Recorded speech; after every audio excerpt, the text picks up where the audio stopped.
दिल्ली सल्तनत और मुगल साम्राज्य का प्रशासनिक और संस्कृति योगदान आज का टॉपिक रहेगा। दिल्ली सल्तनत 1206 से 1526 तक और इसके अकॉर्डिंग हम देखेंगे मुगल काल 1526 से 1857 में भारतीय संस्कृत कला और साम्राज्य का और प्रशासनिक योगदान की टॉपिक है। आज इसमें महत्वपूर्ण कालखंड देखा जाएगा। इसमें इसमें जो शैलियां जो विकास हुई थी, केंद्र शासित केंद्रीकृत प्रशासन का भी इसमें जो विकास हुआ था सल्तनत पीरियड में वो देखा जाएगा। और जो शैलियों का जो विकास हुआ है उसके बारे में हम आज का टॉपिक आपसे बात करेंगे। और फिर जो है इसमें जो बोला सूफीवाद का जो दौर रहा है और जो साहित्य के क्षेत्र में लैंग्वेज जो डेवलपमेंट हुए हैं और न्यू लैंग्वेज का विकास किया गया है, तो वो सब सारे टॉपिक्स में रहेगा। तो सबसे पहले हम इसका इंट्रोडक्शन परिचय देखते हैं। दिल्ली सल्तनत 1206 से 1526 और मुगल कालखंड 1526 से 1857 तक भारतीय इतिहास के दो महत्वपूर्ण काल है। इन दोनों साम्राज्यों ने प्रशासनिक व्यवस्था, संस्कृति, धरोहर, कला, वस्तु, साहित्य और संगीत के क्षेत्र में गहरा प्रभाव डाला है। सल्तनत ने भारत में इस्लामिक संस्कृति की नींव रखी, जबकि मुगल काल इसे अपने चरम पर ले गया। मतलब चरम पर ले जाने के उत्कृष्ट बिल्कुल एक जो है ना फैलाया, फला फूला और बढ़ा। दिल्ली सल्तनत का प्रशासनिक योगदान अगर देखेंगे तो सबसे पहला पॉइंट इसमें हम देखेंगे केंद्रीकृत शासन प्रणाली। दिल्ली सल्तनत ने एक केंद्रीकृत शासन प्रणाली स्थापित की थी। सुल्तान के पास पूर्ण शक्ति थी और वह कानून का सर्वोच्च स्रोत था। कौन? सुल्तान। दिल्ली सल्तनत में ही जो है ना शक्ति का मेन केंद्रीकृत कहां होती थी? सुल्तान के हाथ में होती थी। वजीर प्रधानमंत्री होता था और वित्त का और प्रशासन का प्रबंधन करता था। वजीर जो सल्तनत काल में जो वजीर बनाया गया, वजीर का प्रावधान किया गया था, तो वो प्रधानमंत्री होता था और क्या देखता था? वित्त और प्रशासन का प्रबंधन करता था। और इसी काल में इक्का प्रबंधन की शुरुआत हुई थी। इकाई प्रबंधन, जिसको इकाई प्रबंधन भी बोला जाता है या इक्ता प्रणाली बोला जाता है। सल्तनत के इकाई में विभाजित किया गया और इक्ता प्रणाली सामंतों को भूमि अनुदान दिया गया था। मतलब भूमि अनुदान किसको? सामंतों को भूमि अनुदान देने की जो व्यवस्था किसके ऊपर थी? इक्ता प्रणाली के ऊपर थी। इक्तादार राजस्व संग्रहण भी करते थे और सैन्य प्रशासन के लिए जिम्मेदार थे। अब जब आप मॉडर्न इंडिया में जब आइएगा, जब राजस्व जो है ब्रिटिश गवर्नमेंट वसूलती थी, तो इक्तादारों से राजस्व वसूला करती थी। ये इक्तादारों की जो है ना, जो एक तरह से बोला जाए संगठित और प्रचलन कब आया? तो ये आया सल्तनत काल से इक्ता प्रणाली देखने को मिलता है। सैन्य और न्यायिक प्रणाली की अगर हम बात कहें तो स्थानीय सेना का गठन, गुलाम और तुर्क सैनिकों का उपयोग, मतलब यहाँ पे तुर्क सैनिक को भी इसमें शामिल किया जाता था और राज व्यवस्था को शरिया कानून का पालन करना होता था। शरिया कानून लगाया जाता था। आपको पता ही है, जब सल्तनत में बलबन के टाइम में आइएगा, बलबन का टाइम ऐसा रहा है कि जो पूरा 100 फुल तरीका से शरिया पे आधारित था। दिल्ली सल्तनत का सांस्कृतिक योगदान, और इधर आप जाएंगे शरिया के कानून का, तो आप जो है मुगल में आएंगे तो आप औरंगजेब को देखेंगे। वो शरिया के अकॉर्डिंग पूरा अपना राज व्यवस्था को संचालित करते थे। सल्तनत में कौन? बलबन। और आपको जो बोला जाए मुगल में, मुगल काल पीरियड में औरंगजेब। ये दोनों की तुलना आप लोग जरूर कीजिएगा अगर ये क्वेश्चन आया तो। दिल्ली सल्तनत का संस्कृति योगदान में वास्तुकला महत्वपूर्ण है। इस्लामिक वास्तुकला की शुरुआत हुई थी। कुतुब मीनार, अलाई दरवाजा और गुल मतलब एक तरह से बोला जाए जो अलाई दरवाजा का तो निर्माण हुआ ही था। कुतुब मीनार का भी, कुतुब मीनार का तो आप लोगों को पता है इल्तुतमिश के टाइम में जो है ना पूरा एकदम एंड तक फिनिश किया गया था। और कुतुबुद्दीन ऐबक ने इसकी नींव रखी थी। और जो बोला जाए आपको उसके बाद तुगलकाबाद का किला, तुगलकाबाद का भी किला जो है ना इसी काल में बनाया गया था। और इसमें गुंबद, मीनारे और औद्योगाकार मेहराबों का उपयोग हुआ था। मतलब औद्योगाकार क्या मतलब? एक तरह से गोल जो है होती है ना शैली। आज भी जब आप देखते हैं द्रविड़ शैली में आप जाएंगे तो गोलाकार का, उसी का एक तरह से अडॉप्ट किया गया था। अगर आप जाएंगे ताजमहल अगर आप देखेंगे तो वहां पे भी जो है ना अर्ध गोलाकार का आपको देखने को मिलेगा, मतलब आधा तरीका से गोल बना के और उसको शैलियों पर विस्तार किया जाता है। और साहित्य में आप जब आइएगा तो फारसी साहित्य को संरक्षण मिला था, समझ गए ना, किसमें, ये आप लोगों को इसी काल पीरियड में मिला था। आमिर खुसरो जैसे कवि और संगीतकार ने फारसी, हिंदी और उर्दू का समन्वय किया, मतलब मिक्स किया कि कौन कौन सी लैंग्वेज का आप लोगों को फारसी, हिंदी और उर्दू का मिश्रण किसके साहित्य में देखने को मिलता है, आमिर खुसरो के साहित्य में, संगीतकार में देखने। आमिर खुसरो एक जो है ना कवि भी था, साहित्यकार भी था और संगीतकार भी था, याद रखिएगा। सूफी और भक्ति आंदोलन, और आमिर खुसरो एक सूफी भक्त भी था, याद रखिएगा। सूफी और भक्ति आंदोलन, सूफी संत जैसे नजमुद्दीन औलिया ने धार्मिक सहृदता को बढ़ावा दिया था, और नजमुद्दीन औलिया का ही शीर्ष आमिर खुसरो थे, याद रखिएगा आप लोग। भक्ति आंदोलन ने सामाजिक और धार्मिक एकता को प्रोत्साहित किया था। विज्ञान और शिक्षा मदरसों की स्थापना जैसे हौजे खास, गणित, खगोल शास्त्र और चिकित्सा शास्त्र का योगदान रहा है इस काल पीरियड में, इस काल में। मुगल साम्राज्य का प्रशासनिक योगदान क्या क्या था, केंद्रीकृत शासन प्रणाली लागू किया था। अकबर ने दीवाने आम और दीवाने खास की व्यवस्था की थी। ये प्रीलिम्स के क्वेश्चन इसमें 4-5 बन गए अभी तक, आमिर खुसरो से और ये मुगल शासन प्रणाली से। अभी अकबर का जो मैं आपको दीवाने आम और दीवाने खास की बात कर रहा हूँ। बादशाह की सर्वोच्च शक्ति माना गया। न्याय व्यवस्था में शरिया कानून और अस्थायी परंपराओं का समन्वय करना होता है। यहाँ पे जो है ना समन्वय देखने को मिलता है, मतलब किसमें, न्याय व्यवस्था में शरिया कानून को भी और अस्थायी परंपराओं का समन्वय करने को देखने को मिलता है। अब यहाँ पे हम अगले टॉपिक की तरफ जब देखेंगे, इसका अगला पॉइंट, तो वहां पे शरिया का जो कानून लगा हुआ था, तो उस टाइम में बहुत कठोर एक तरह से ये जो है ना कानून थी। तो स्थानीय लोगों ने, कुछ लोगों ने इसका विरोध भी किया। बाद में जो है ना स्थानीय शासन प्रणाली को भी इसमें सामंजस्य स्थापित किया गया था।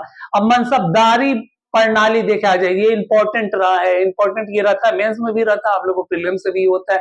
मनसबदारी प्रणाली के तहत शासनों को सैन्य और प्रशासनिक पद दिए गए थे। किनको दिए गए थे प्रशासनिक पद? सैनिकों को और सैन्य का मनसबदारों को दिए गए थे। मनसबदारों के भूमि से राजस्व वसूलने का भी अधिकार था, और सैन्य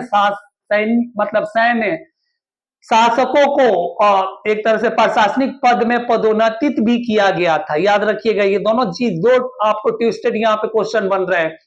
भूमि राजस्व व्यवस्था टोडरमल द्वारा विकसित जमींदार कृषि उत्पादन का आकलन कर निर्धारण किया गया था। अब यहाँ पे बताया जमींदारी व्यवस्था का विकसित किसने किया था, तो टोडरमल, याद रखिएगा। व्यापार और कूटनीतिक, मुगलों ने भारत को वैश्विक व्यापार का केंद्र बनाया था। फारस, यूरोप और मध्य एशिया के साथ व्यापारिक संबंध थे। आपको देखा जाए तो सल्तनत पीरियड में भी था और मुगल पीरियड में भी था।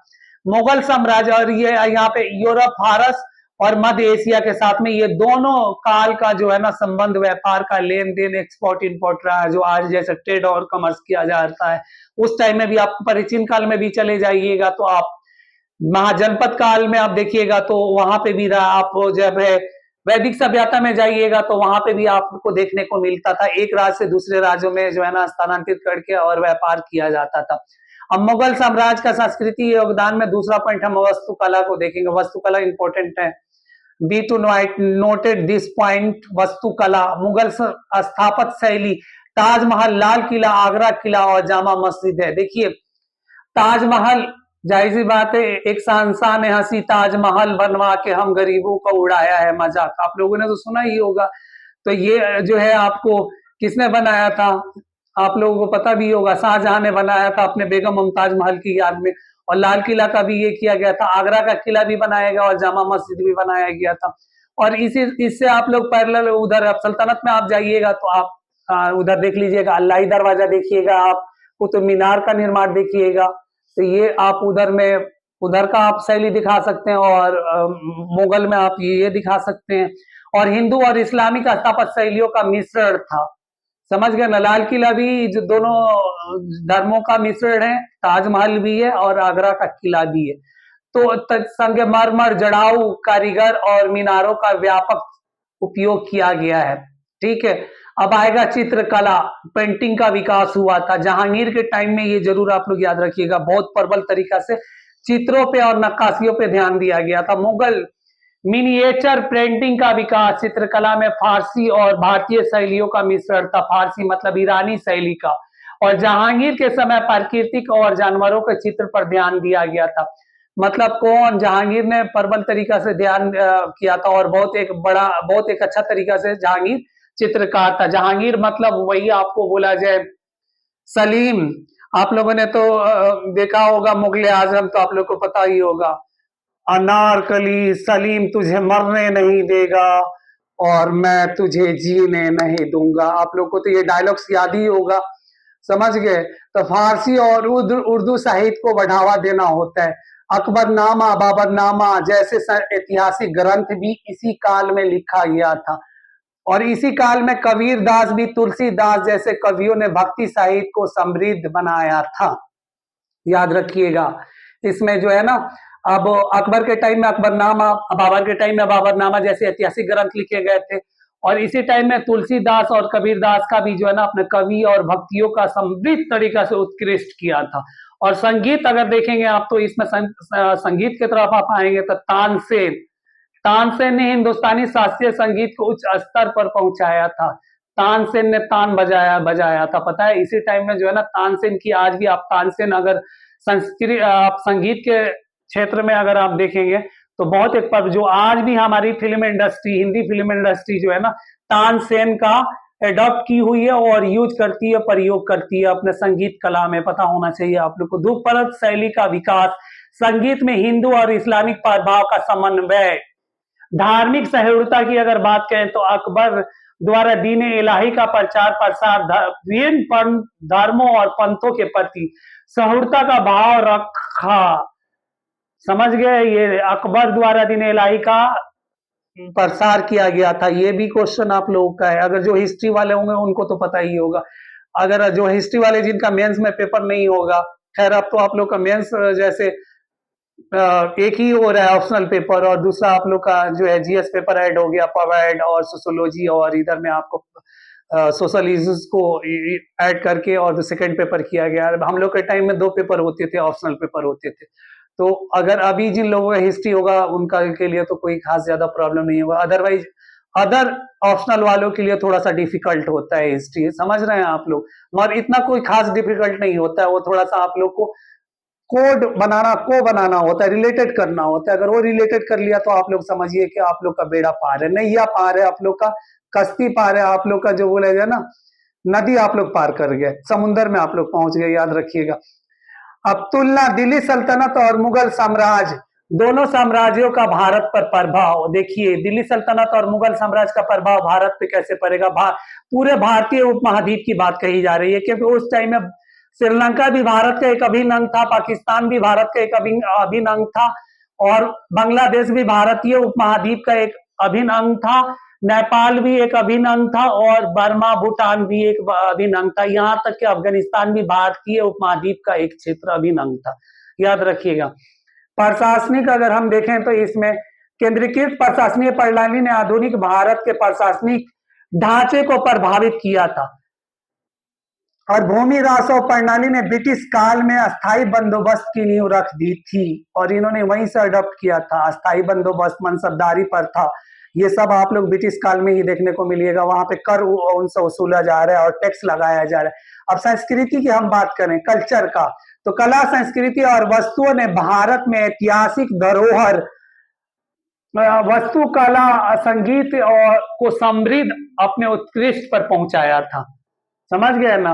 और फारसी और उर्दू भाषा का विकास हुआ था, बहुत प्रबल तरीका से भारत में फारसी और उर्दू का विकास हुआ था, और इसी टाइम में जो है ना हिंदी, फारसी और उर्दू का समन्वय किया गया था, मिश्रण किया गया था, ये भी रखिएगा आप ये पॉइंट।